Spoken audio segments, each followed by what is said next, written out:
How to buy automatic passive yield token. So this token came under the symbol of APY. Now before we start, this is not financial advice. I'm not professional or economic expert. So before investing in any project that you find on my channel, please do your own research. And also there is a referral code down in the description. You can get free money rewards on crypto with the best referral code. Simply goes below. Find your account, enjoy the benefits. Check them out in the description.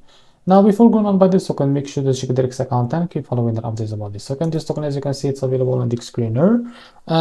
This token created 2 hours ago and increased by 52,000% in the last 24 hours. The liquidity here unlocked by 100%. That's mean your investment in the safe place.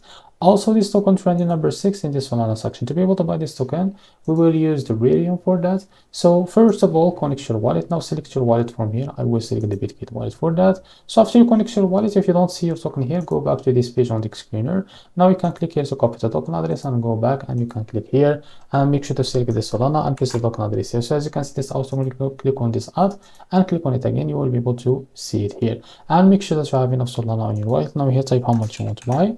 So here you will be able to see how much you receive, as you can see. Now click on this more info to read out information, and if you are ready to go, just click here on swap and you will be able to buy this token. So this is how to buy the APY token. If you found this very helpful, please like and subscribe. See you next video.